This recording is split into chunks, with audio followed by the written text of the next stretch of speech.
어, 저는 유머를 참 좋아합니다. 그런데 잘 못합니다. 우리 딸이 저보고 아빠는 유머를 너무 진지하게 해서 유머인지 아닌지 잘 모르겠다고 하지 말라고.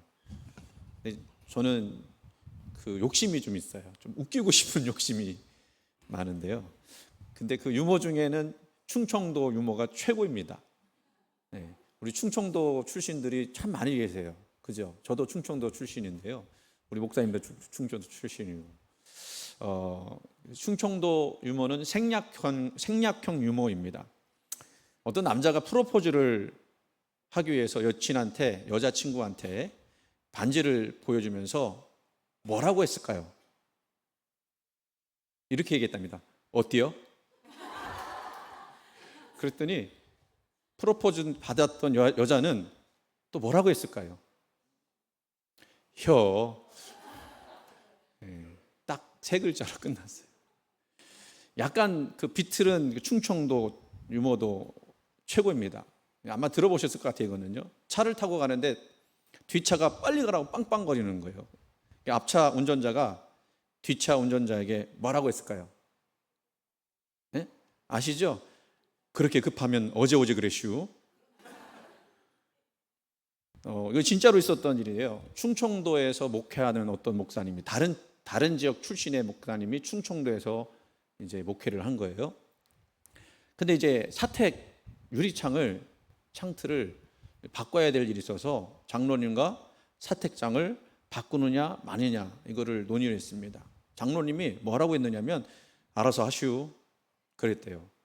그래서 이 목사님이 그 말을 고지고대로 듣고 창문 틀을 바꿨습니다. 장로님이 노발대발 하더라는 거예요. 그래서 장로님이 바꿔라 하고 하지 않으셨냐 그랬더니 내가 언제 바꾸라고 했느냐, 알아서 하라고 그랬지. 그래서 너무 답답해서 이 목사님이 충청도 출신의 목사님에게 전화를 했습니다. 야 친구야, 그 장로님이 알아서 하라는 얘기는 하라는 거냐 말라는 거냐, 무슨 말이죠? 충청도 분들 아시죠? 권사님 뭐라고 그래요? 뭔지 아세요? 응? 알아서 하시오 그러면 하지 말란 얘기예요. 여러분. 네, 하지 말란 얘기예요. 그래서 하지 말란 얘기다 그랬더니 그 목사님이 그냥 멘붕이 왔다 그래요. 제가 이 이야기를 왜 하냐면 좀 웃기긴 얘기를 하고 싶어서 하는 얘기겠지만 우리가 하나님 말씀을 듣는 것도 이런 식으로 못 알아듣는 건 아닐까.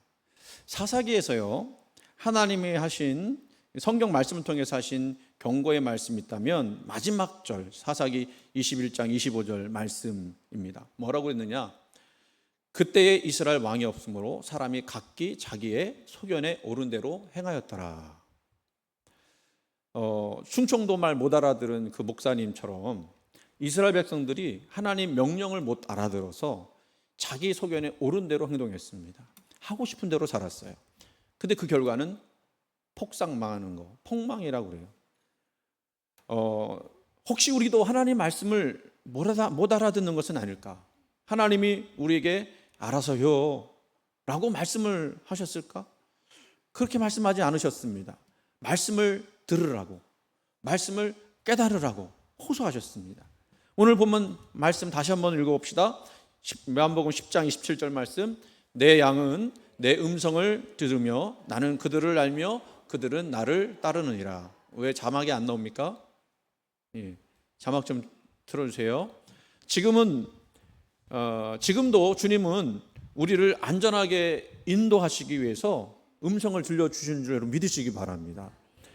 그 주님께서 목자가 되셔서 우리를 인도하실 때 푸른 초장 쉴 만한 물가로 우리를 인도해 주십니다. 어떤 그 목자가 있었어요. 팔레스타인에 목자가 있었는데 두 목자가 데리고 있는 양들이 갑자기 섞였습니다.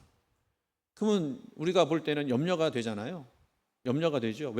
왜냐면 누구 양인지 모르니까. 그런데 염려할 것이 없더라는 거예요. 왜 그렇죠?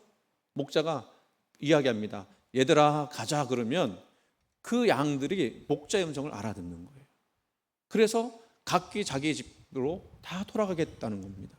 목자는 항상 그 양에게 푸른 초장 쉴만한 물가로 인도를 해요. 그래서 우리는 그 하나님의 음성, 우리 양이고 목자 되신 우리 주님의 음성을 항상 들어야만 푸른 초장 쉴만한 물가로 갈 수 있습니다. 문제는 뭐냐면 오늘 우리가 교회에 나와 이렇게 예배를 드리고 말씀을 듣고 찬송하면서도 여전히 하나님 음성을 못 들을 수 있다는 거예요. 왜 그런가요? 여러 가지 이유가 있겠습니다만 이런 이유가 있을 겁니다. 영적으로 어두워졌기 때문에.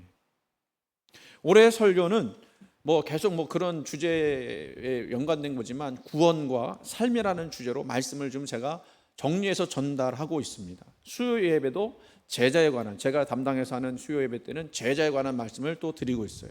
그러니까 우리가 어떻게 살아야 하느냐, 예수 믿는 사람이라면 어떤 삶을 살아야 하느냐에 관한 그런 말씀들을 나누고 있어요. 지난 설교에도 3월 정도입니다. 구원받은 자는 성령의 음성을 들어야 한다라는 말씀을 전한 적이 있습니다. 그때도 그런 말씀 드렸어요. 하나님의 음성은 특별한 사람만이 듣는 것이 아니고 특별한 어떤 감정 상태에 들어가야만 들을 수 있는 것도 아닙니다. 왜 하나님 음성 듣는다 하면 기도 가운데 깊이 들어가고 그래서 성령이 충만하고 이래야만 하나님 음성을 들을 수 있는 것 아니라는 거예요.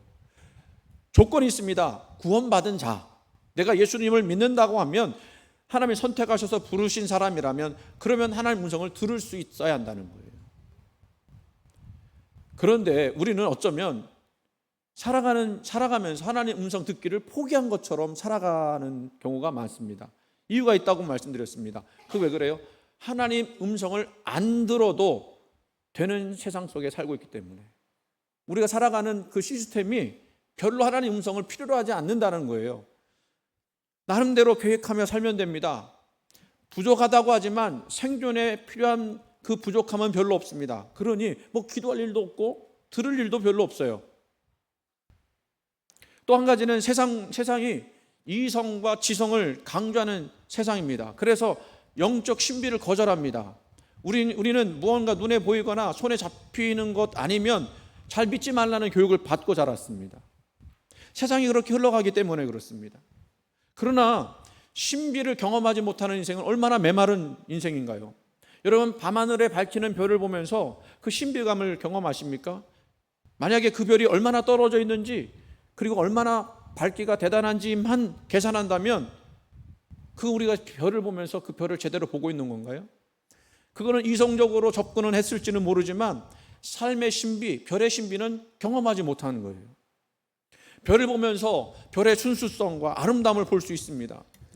융동주 시인은 서시라는 시를 통해서 그 별을 바라봤습니다. 인생의 삶과 죽음과 부끄러움, 정직함, 깨끗함 이런 것들을 노래했어요. 우리 얼마나 사랑하는 시입니까? 그렇죠?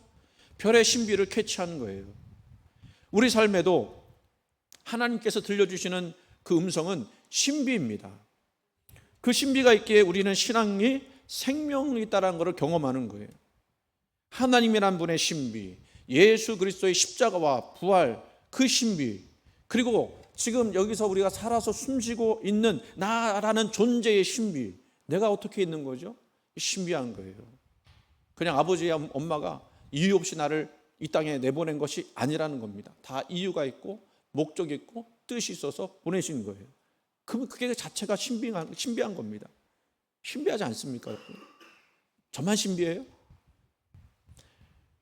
그러면 하나님의 음성은 뭘 말하는 걸까요? 하나님의 음성이라고 하는 것은 단순한 말이 아닙니다. 녹음해서 들을 수 있는 그런 말이 아니에요. 하나님은요, 여러 가지 방법을 통해서 우리에게 그 자신의 메시지를 전달해 주십니다. 때로는 꿈을 통해서, 때로는 성경 말씀을 통해서, 때로는 다른 사람이 격려하는 그 음성을 통해서, 또 오늘 말씀 나누려고 하는 그런 내용이긴 하지만 환경을 통해서, 심지어는 굴러가는 돌을 통해서도 깨달음을 얻을 수 있고 그 속에서 하나님의 음성을 들을 수도 있습니다. 이것을 우리는 하나님과의 인격적인 교제라고 말을 해요. 사실 하나님은요, 초자연적이고 우주적인 분이십니다. 그래서 우리의 이성의 한계로서는 측량 불가능한 분이시죠. 하지만 놀라운 사실이 있습니다. 그 하나님이 초자연적이고 초월적인 그 분이 하시기를 원하시는 것이 있는데 그게 뭐냐면 우리와 인격적인 교제를 나누기를 원하신다는 거예요. 인격적인 관계라는 걸 뭘 의미하느냐면요, 소통이 있다는 것입니다. 아무리 부부간이라도 대화하지 않고 몇 년 동안 살고 있다면 그건 인격적인 소통이 일어나는 것이 아니에요. 인격적인 관계가 아닌 것입니다. 인격적인 관계란 개인적이고 친밀한 의사소통 없이는 인격적인 관계의 성장을 이룰 수가 없습니다. 예를 들어 우리가 달과 별을 사랑한다고 하지만 그거는 엄밀한 의미에서 인격적으로 사랑할 수 있는 것이 아니에요. 그런 것처럼 하나님의 사랑이 하나님이라고 하지만 내 개인적으로 그분과의 인격적 교제가 없다면 관계 성장은 일어나지 않습니다. 광화문에 가면 이순신 장군 상이 있고 또 누가 있죠? 세종대왕 상이 있습니다.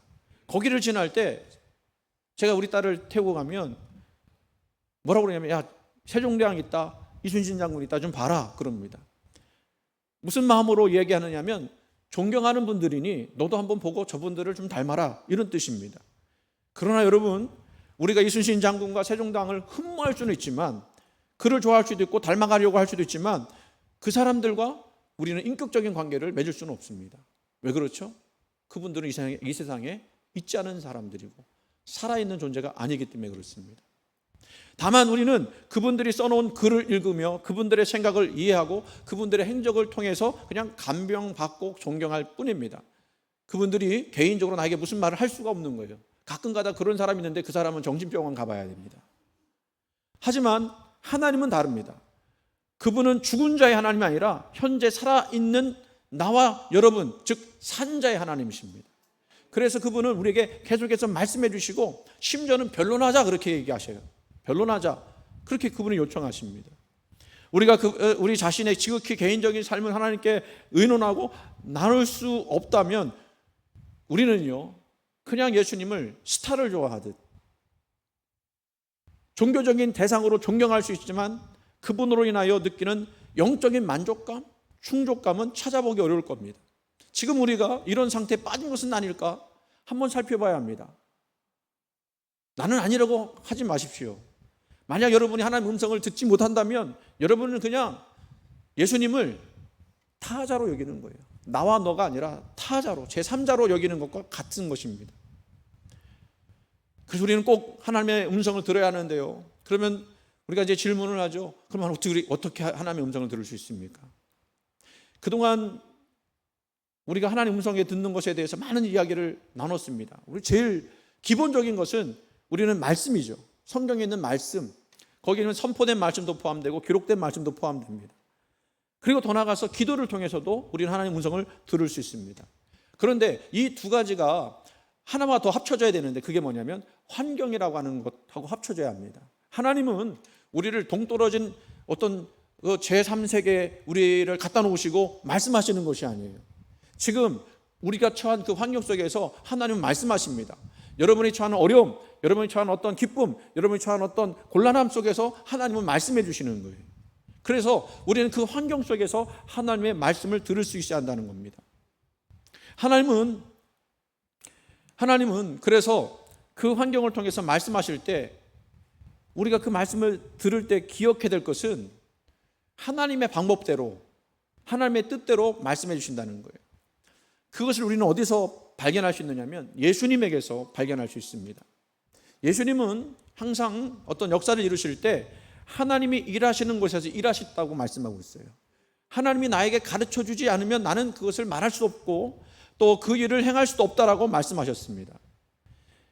그래서 예수님은 그 주위에서 일어나는 일들을 주목해 보셨고 거기서 하나님의 역사를 이루었습니다. 그렇죠? 예수님이 있는 그 주변의 사람들이 병 고치고 또 죽은 자가 살아나고 문제가 해결되어지고 하셨어요. 그 환경을 떠난 적이 없으셨습니다. 하나님은 예수님을 통해서 하나님의 뜻을 그 처한 상황에서 계속해서 말씀해 주셨던 것이죠.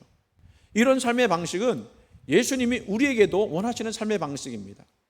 여러분이 있는 그 자리는 하나님과 동떨어진 자리가 아니라 하나님과 함께하는 자리, 하나님이 말씀하시는 자리가 되어야 돼요.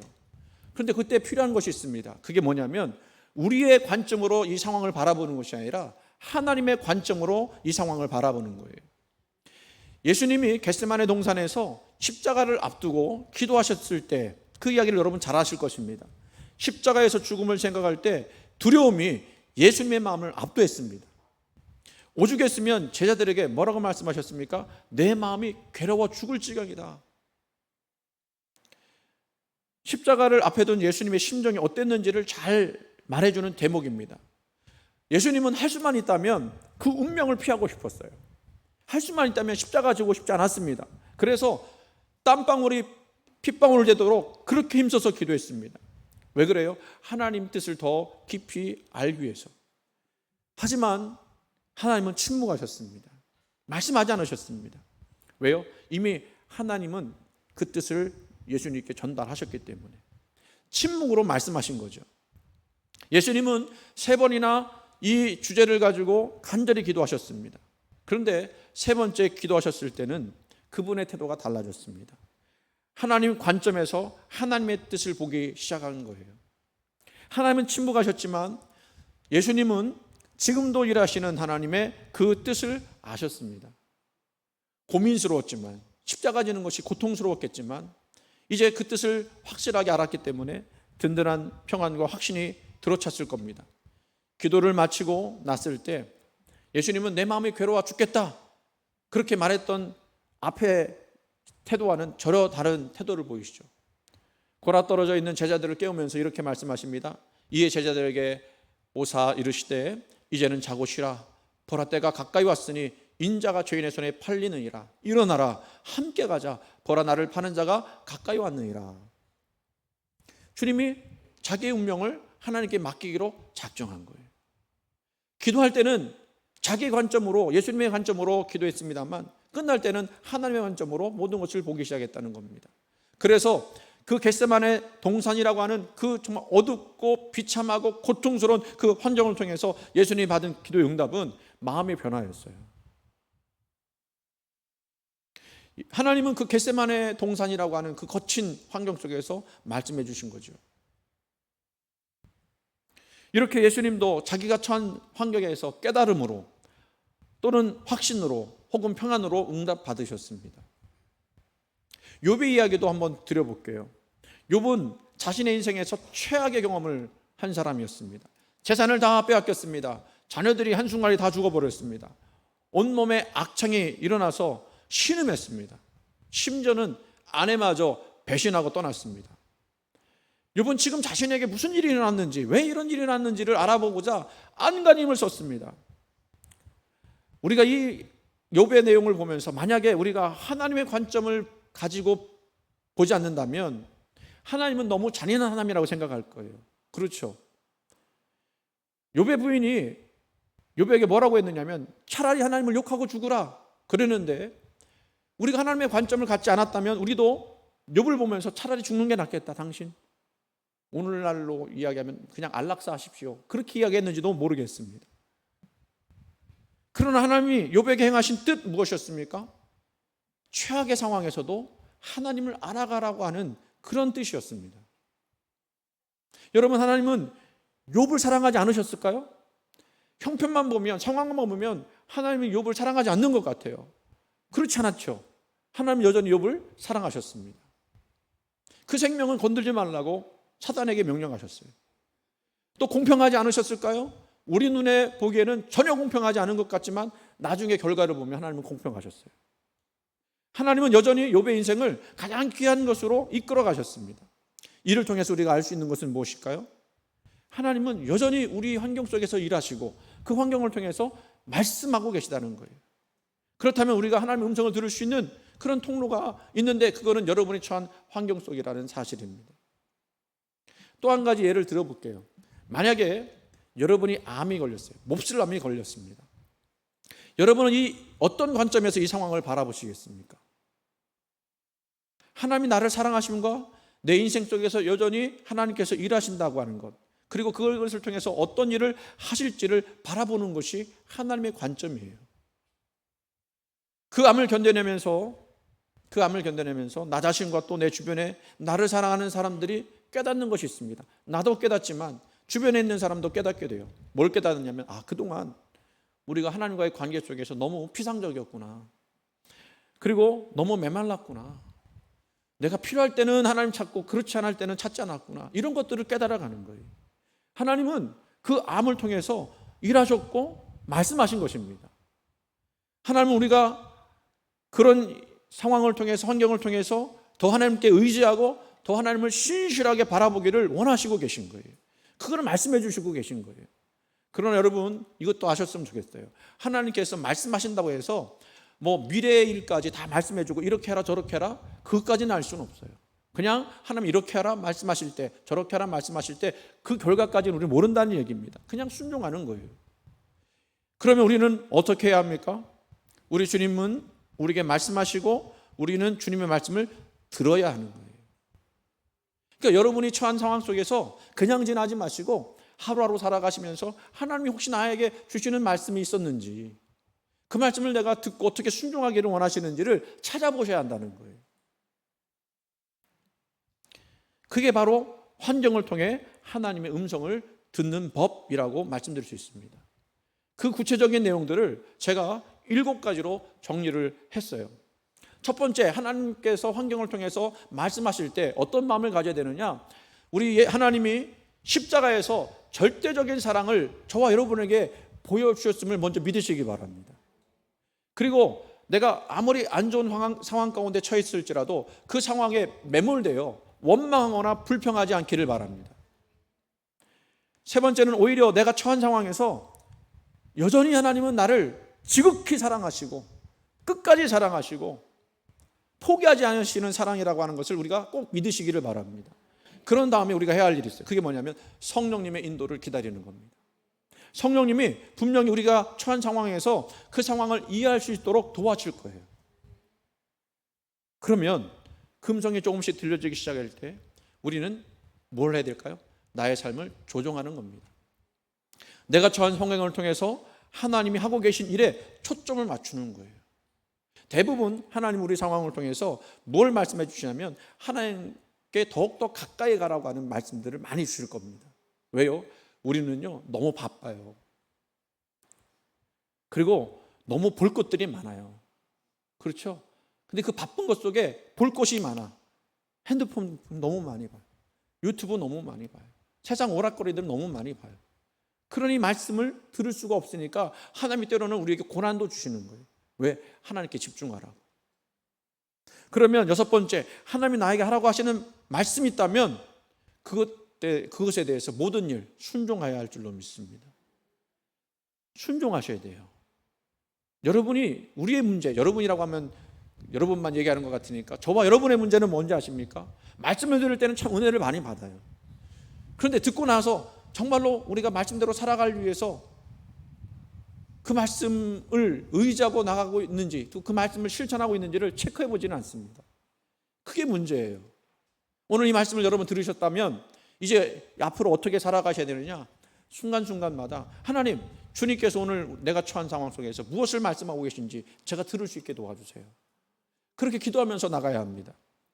그러면 하나님이 나의 인생 속에서 나를 통하여 그분의 목적을 이루신다는 사실을 여러분은 경험하실 수 있어요. 하나님이 살아계시느냐 살아계시지 않으시냐 자꾸 이 질문을 하는 이유는 뭔지 아십니까? 내 처한 상황 속에서 하나님을 만날 수 없기 때문에 그래요. 그거는 여러분이 귀를 기울이지 않아서 그렇습니다. 이제 정말 중요한 얘기를 드리려고 합니다. 하나님의 환경을 통해서 말씀하실 때 우리는 들을 준비되어 있는가? 환경을 통해서 말씀하실 때 그 말씀에 동의하고 순종할 준비가 되어 있는가? 그것은 이런 것입니다. 나를 버리고 주님을 모시는 삶이어야 합니다. 그거 준비하셨습니까? 이제까지 하나님의 음성을 듣는 것에 말씀드렸습니다만 더 중요한 것은 순종하지 않으면 안 된다는 거예요. 우리는 정말 하나님의 뜻을 찾기를 원합니까? 말은 그렇게 하지만 혹시 그렇게 살지 않는 것은 아닌지요? 우리는 우리에게 하나님의 말씀이 주어진다고 하면 그 말씀에 순종할 마음이 있는지 먼저 살펴봐야 합니다. 만약에 그 마음이 진실하다면 하나님 말씀하시는 모든 채널에 우리의 영적 주파수를 맞출 것이고, 그리고 우리의 영적인 귀를 기울이며 살 것입니다. 그렇게 사는 사람에게는요, 하나님의 뜻을 아는 것이 어려운 일도 모호한 일도 아닐 거예요. 여러분의 마음은 어떠십니까? 하나님의 뜻이고 뭐고 나는 나 좋은 대로 살겠다. 말은 그렇게 하지 않죠. 하지만 삶의 모습을 보면 그렇게 살고 있지 않습니까? 저는 그거 얘기하는 거예요. 여러분이 말로 고백하는 거 그거 어떻게 보면 어떨 때는 아무 소용없습니다. 왜 그렇죠? 내가 삶이 그렇게 살지 않는데. 여러분 그 상태에서 부디 도약하시길 원합니다. 진정으로 하나님을 믿고 만나고 그 하나님을 경험하고 그 하나님을 예배하는 사람이라면 내 뜻보다도 하나님의 뜻을 더 귀하게 여길 줄 아는, 그래서 자신의 유익이 아니라 하나님의 뜻을 먼저 이루기를 원하는 마음들이 내 마음속에 변화로 일어나게 될 겁니다. 혹시 하나님의 뜻을 하고 싶은데 저는 하나님의 뜻을 도무지 모르겠어요, 이런 말 하시는 분 있을 겁니다. 여러분, 여러분의 마음을 정직하게 들여다보시기 바랍니다. 정말 그렇게 말할 때 여러분은 하나님의 뜻을 찾고 그 뜻대로 순종할 마음의 준비가 되어 있을까? 그런 용기가 되어 있을까? 사실은 그런 용기가 없어서 잘 못 듣는 거예요. 혹시 저는 늘 하나님의 뜻을 분별하고 있고 항상 그 뜻대로 순종하고 있습니다, 그렇게 말씀하신다면 참 잘하는 것입니다. 잘하시는 겁니다. 근데 주의하시기 바랍니다. 그것이 겸손한 마음으로 그렇게 한 말인지 아니면 교만한 마음으로 그렇게 하는 말인지. 왜냐하면 예수님 당시에 바리새인들, 율법학자들, 사두개인들이 그렇게 생각했어요. 자기들은 자기 하나님의 뜻을 행한다고. 그리고 기독교 역사에서 기록된 그런 역사의 오점들은 다 그런 사람들에 의해서 일어났다는 걸 우리가 기억해야 합니다. 그러면 어떻게 해요? 모르겠다는 것도 안 되고 알겠다는 것도 안 되면 그럼 어떻게 해야 합니까? 이렇게 해야 합니다. 저는 솔직하게 얘기하는 거죠. 저는 하나님의 뜻을 찾기에 두렵습니다. 저는 자주 하나님의 뜻보다 제 욕심을 선택하기 때문입니다. 하지만 하나님의 뜻을 알고 순종할 수 있기를 간절히 소원합니다. 이렇게 얘기해야 돼요. 두렵죠, 여러분. 왜냐하면 전에도 말씀드렸지만 하나님께서 주시는 계시라고 하는 거는요, 우리의 본성을 거스리는 것들이 많아요. 여러분, 예수님 말씀하셨죠. 자기를 부인하고 자기 십자가를 지고 나를 따를 것이니라. 그게 우리 본성에 맞는 이야기입니까? 전혀 아니에요. 본성대로 따라간다면 나를 부인할 수가 없습니다. 그런데 예수님은 그것을 계시로 주셨어요. 그렇기 때문에 우리는 두렵습니다. 하나님 뜻대로 살아간다는 것, 원수를 사랑한다고 하는 것, 오리를 가져올 때 심기까지 가는 것, 왼뺨을 치며 오른뺨까지 돌려대는 것, 그거 어떻게 가능할 수 있습니까? 두렵죠. 내 자존심 다 내려놔야죠. 나는 죽어야 한다고 하는 것 자체가 두려운 얘기입니다. 그런데 그렇게 될 수 있기를 소원한다고 우리 고백해야 돼요. 왜? 내 뜻보다 하나님 뜻이 우선이기 때문에. 오히려 그렇게 두려움을 느끼는 것은 희망의 징조입니다. 하나님의 뜻과 자신의 욕심 사이에서 싸우고 있다고 하는 희망이죠. 나의 삶을 하나님 뜻에 맞추는 조정의 단계에 들어갔다라고 볼 수 있습니다. 여기서 여러분들이 조금만 더 열심히 노력하고 그리고 주님의 뜻에 합당하게 살려고 애쓴다면 여러분 두려웠던 그 일들이 일어나지 않을 겁니다. 오히려 하나님이 나를 부인하고 주님 따라갔더니 어떤 일이 있어요? 푸른 초장, 쉴 만한 물가로 우리를 인도해 주시는 것을 경험하게 될 겁니다. 그때 순종할 때는 내가 죽는 것 같았어요. 그때 순종할 때는 나는 없어지는 것 같았어요. 그런데 순종하고 갔더니 하나님이 나를 오히려 더 영광스럽게 만드셨다는 사실을 깨닫게 될 줄로 믿습니다. 여러분, 하나님 앞에서 두려워 떨더라도 진실한 기도를 드린 후에 용기를 얻어서 하나님의 뜻대로 살아갈 수 있는 저와 여러분 되기 원합니다. 오늘 말씀드립니다. 여러분, 하나님 음성을 들어야 합니다. 그게 어떤 신비한 일이 아니에요. 여러분의 삶을 통해서 깨달음으로 주시는 것들이 많이 있을 겁니다. 그러기 위해서 우리가 말씀도 많이 읽어야 되고 기도도 해야 되겠죠. 그럴 때 하나님은 여러분이 처한 삶 속에서 역사하시는 것을 볼 수 있습니다. 모세의 일이, 다윗의 일이, 또 요셉의 일이, 또 베드로에게 일어나는 일들이 남의 일이 아니라 우리가 경험할 수 있는 일이 될 수도 있다는 사실을 여러분 경험하시기 바랍니다. 이미 그렇죠. 우리 성도님들 중에 그런 일들을 많이 경험한 분들 있을 거예요. 간증하라고 하면 그런 일들에 대해서 곧 간증하실 수 있을 겁니다. 그런데 그분들만 그런 게 아니라 여기 있는 모든 분들이 온 마음을 기울여서 주님 말씀 듣기로 작정한다면 여러분의 인생 속에서 주님의 말씀이 내 길에 비추어 등이 되는 놀라운 은혜가 일어나게 될 줄로 믿습니다.